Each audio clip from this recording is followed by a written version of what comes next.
나봇의 포도원을 빼앗기 위한 이세벨의 계략은 이 성읍 지도자들의 조력으로 완벽하게 실현이 됩니다. 나봇을 음해하려고 금식이 선포되고 그에 대한 위증자들이 나타났습니다. 결국 나봇은 하나님과 왕을 모독한 죄로 돌에 맞아 죽습니다. 그리고 이제 이세벨은 의기양양하고 또 아합은 포도원을 차지하게 되죠. 그러나 공의의 하나님께서 그들에게 무거운 형벌을 선언하셨습니다.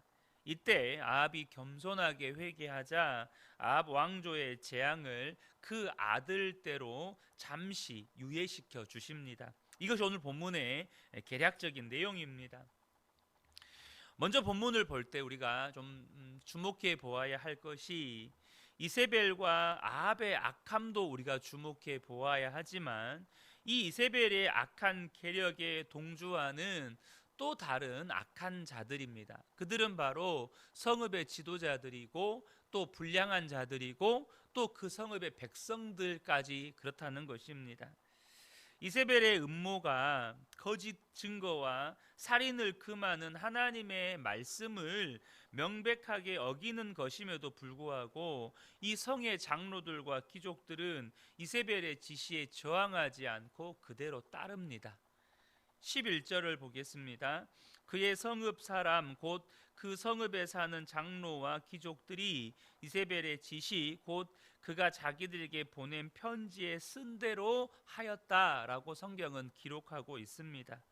그리고 또 나봇을 이 이세벨의 계약대로 이세벨의 명한대로 죽이자마자 그대로 쪼로록 이세벨에게 보고를 올립니다. 14절인데요. 이세벨에게 통보하기를 나봇이 돌에 맞아 죽었나이다. 마치 어린아이들이 선생님께 앞다퉈 칭찬받기 위해서 자기가 한 일을 자랑스럽게 이렇게 말하는 것처럼 이 성읍의 지도자들이 앞다퉈 이 이세벨의 권력에 아첨하고 아부하는 것처럼 비춰집니다. 그들은 권력의 눈치를 보며 생사를 거기에다가 자신들의 생사를 걸 뿐 옳고 그름을 분별하지 않습니다. 옳고 그름을 분별하지 못하는 게 아니고 옳고 그름을 분별하지 않는다는 것입니다. 그들은 불의와 악함과 죄와 싸울 의지조차 없는 것이죠. 그리고 무엇보다도 그들은 하나님을 의식하지 않습니다. 자기들의 목숨과 영달만 중요할 뿐 나봇과 그의 아들들의 안위는 아예 관심도 안중에도 없습니다. 남이야 죽든 말든 내 권력을 지키고 내 안위를 지키고 나만 편하면 좋다, 괜찮다, 이렇게 사는 거죠.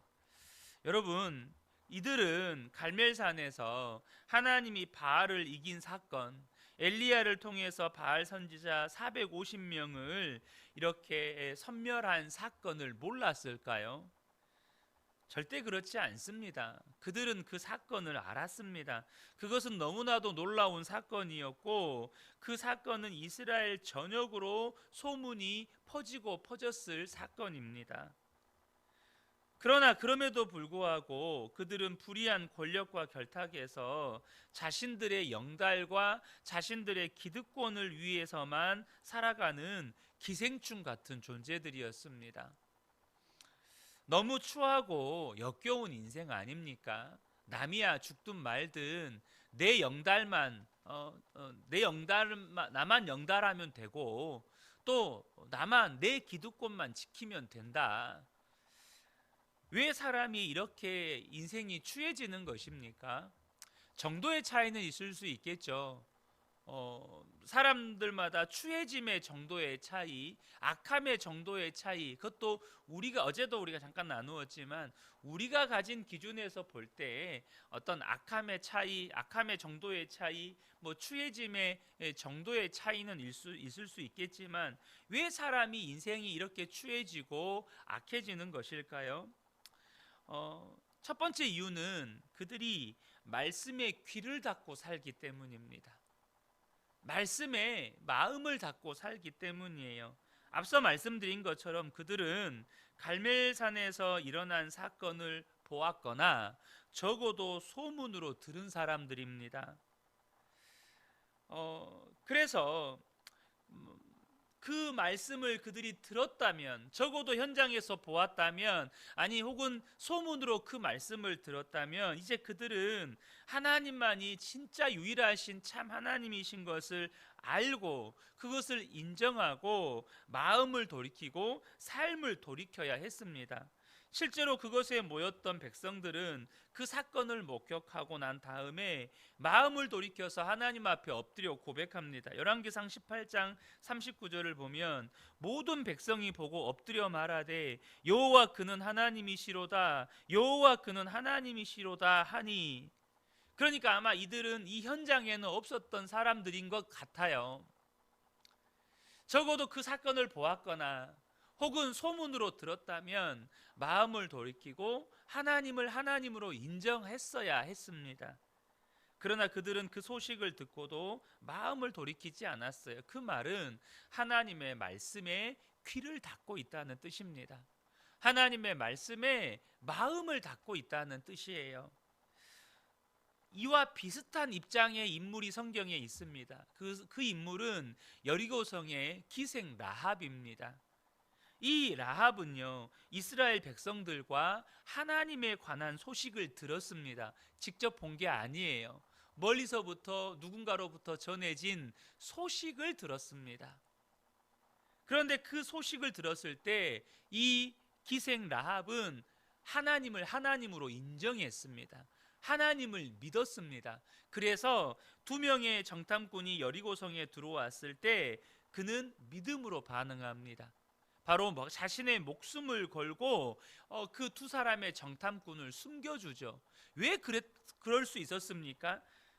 여호수아 2장 9절에서 11절을 보면 말하되 여호와께서 이 땅을 너희에게 주신 줄을 내가 아노라. 우리가 너희를 심히 두려워하고 이 땅 주민들이 다 너희 앞에서 간담이 녹나니 이는 너희가 애굽에서 나올 때에 여호와께서 너희 앞에서 홍해 물을 마르게 하신 일과 너희가 요단 저쪽에 있는 아모리 사람 2왕 시온과 옥에게 행한 일 곧 그들을 전멸시킨 일을 우리가 들었음이니라. 우리가 듣자 곧 마음이 녹았고 너희로 말미암아 사람이 정신을 잃었나니 너희의 하나님 여호와는 위로는 하늘에서도 아래로는 땅에서도 하나님이시니라. 이 라합은요, 그 소문을 듣고 하나님만이 유일한 하나님이시다, 너희가 믿는 하나님이 진짜 하나님이시다, 이렇게 고백을 합니다.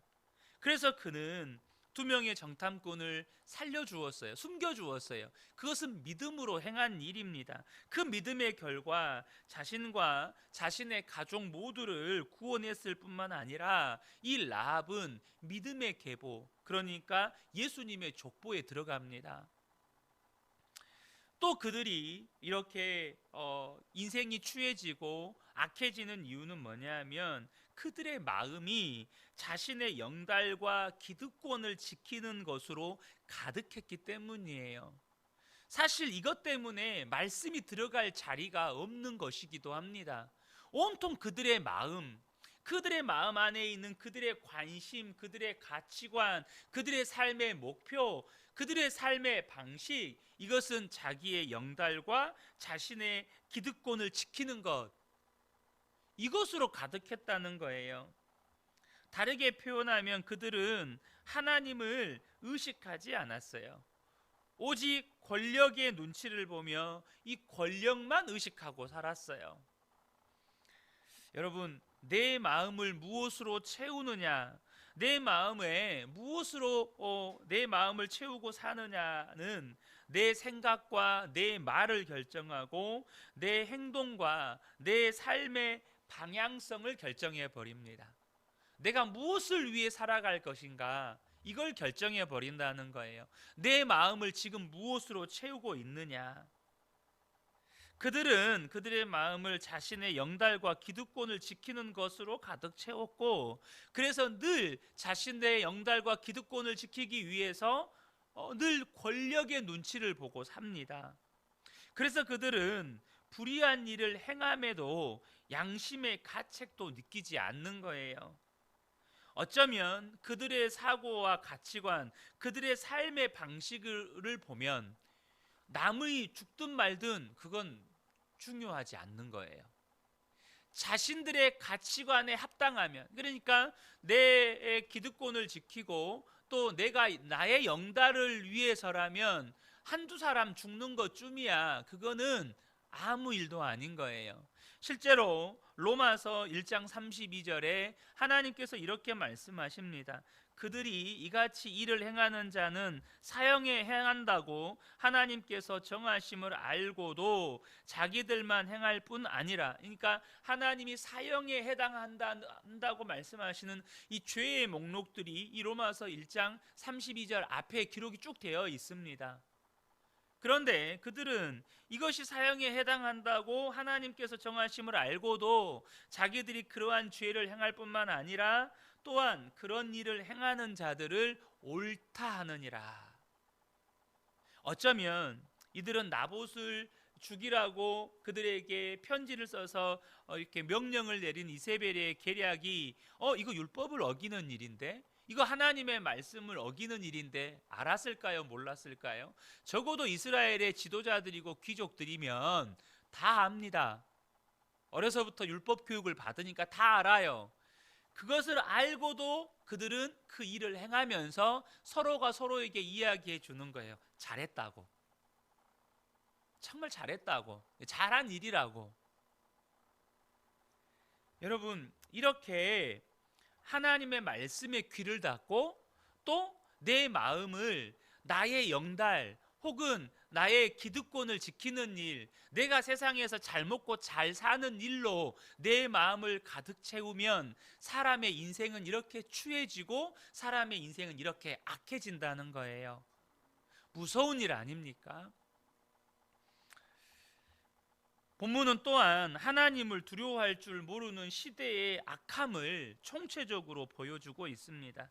나봇이 죽었다는 소식을 듣고 아합은 기다렸다는 듯이 포도원을 차지합니다. 이 아합은 이세벨의 계략을 몰랐어요. 이세벨이 뭘 행했는지도 몰랐어요. 하지만 적어도 그가 이세벨과 한 입을 덮고 사는 부부관계이고 이세벨이 그동안에 어떤 일들을 일삼아 왔는지를 안다면 갑자기 이유 없이 나봇이 죽었다는 이야기를 들었을 때 충분히 정황적으로 이세벨을 의심할 만한 상황인데도 그는 나봇의 죽음에 대해서 관심을 갖거나 의문을 갖거나 물어보지도 않습니다. 그러니까 아합도 나봇의 죽음에는 관심이 없어요. 나봇의 아들들까지 죽었으니 포도원을 차지해도 괜찮을 거라는 자기 합리화, 자기 정당화의 이유를 찾는 데만 급급합니다. 이 아합도 마찬가지예요. 아합의 마음에 진보가 있어요. 나봇의 포도원을 내 거 만들어야 되는데 그 밭이 진짜 이게 황금 땅인데 그 밭이 진짜 이게 땅이 좋아가지고 포도가 그렇게 좋은데 어떻게든 저거 뺏어야 되는데 이것에만 관심이 있으니 나봇이 죽든지 나봇의 아들들이 죽든지 전혀 관심이 없고 나봇의 가족이 다 죽었으니 주인이 없으니 이제 내가 차지해도 되겠구나. 오로지 그 생각밖에 없다는 것입니다. 포도원에 집착한 아집, 이 포도원에 집착한 아합의 아집, 사악한 계획을 세운 이세벨, 그것이 실현되도록 도운 장로들과 귀족들, 또한 매수되어서 거짓 증언한 건달들, 변호할 기회도 주지 않고 처단해버린 그 성읍의 백성들, 여러분 어떻습니까? 하나님을 두려워할 줄 모르는 아합 시대에 총체적인 부패상이 이 나봇의 사건을 통해서 적나라하게 드러나는 것입니다. 그들 모두가 나봇을 살인한 공범자들입니다. 사랑하는 성도 여러분, 저와 여러분은 오늘날 한국 교회 안에서 일어나는 정말 교회답지 못한 악하고 추한 모습들, 혹은 이 사회에서 일어나는 어떤 불의한 일들, 그런 것들을 직접적으로 만들었거나 또한 동조한 가해자는 아닐 수 있습니다. 저와 여러분 한 사람 한 사람이 한국 교회를 부패하게 만들거나 이 시대의 불의한 일에 직접적으로 참여하신 분들이 아닐 수 있어요. 그러나 여러분, 그렇다고 우리가 안심하면 됩니까? 나는 그런 사람이 아니야. 나는 그런 악한 사람이 아니야. 그러면 되는 겁니까? 여러분, 하나님의 사람들은 그러면 안 됩니다. 왜 그렇습니까? 교회의 부패 혹은 이 시대의 불의는 세상의 빛과 소금으로 부름을 받은 우리가 빛과 소금으로 살지 못했기 때문입니다. 그래서 일어나는 거예요.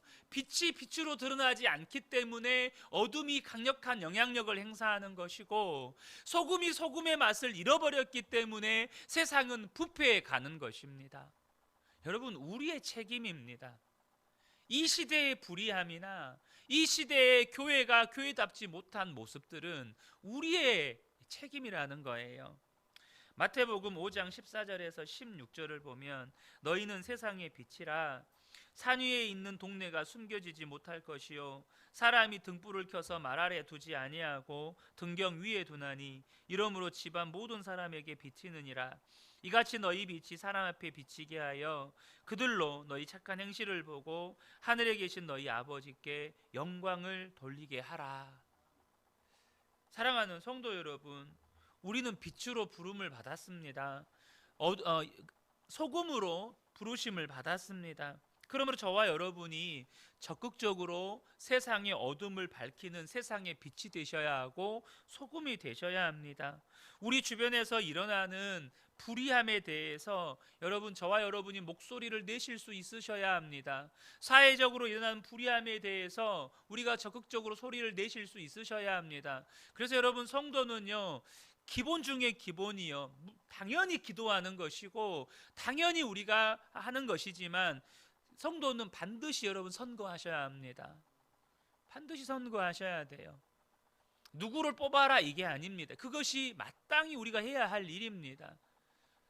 또한 여러분, 우리의 행실을 통해서 그리스도의 영광을 드러내실 수 있으셔야 합니다. 여러분, 지나다니시면서 저와 여러분이 세상의 빛이다, 여러분이 길거리에 지나 걸어가시면서도 나는 세상의 빛이다, 나의 행실이 그리스도를 나타낸다, 여러분 이것을 늘 의식하며 사시기를 축복합니다. 내 말이 그리스도를 나타낸다, 나의 행동이 그리스도를 나타낸다. 그러면 여러분, 저와 여러분의 말과 행동은 달라질 수밖에 없는 것입니다. 말 하나를 하더라도 조심스럽게 할 수밖에 없고, 행동 하나를 하더라도 조심스럽게 할 수밖에 없는 것이죠.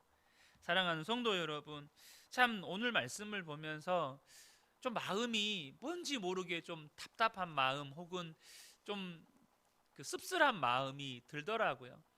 이 시대의 불의한, 이 총체적인 불의함을 보면서도 그렇지만, 더 나아가서 이런 총체적인 부패함이 나타나는 건 여러분 결과적으로 우리의 책임이거든요. 저와 여러분이 세상의 빛과 소금으로 부르심을 받았다는 것을 꼭 기억하시고, 날마다 삶으로 그리스도의 영광을 드러내시는, 그래서 세상의 어둠을 밝히시는 빛과 소금이 되시기를 예수님의 이름으로 축복합니다. 아멘.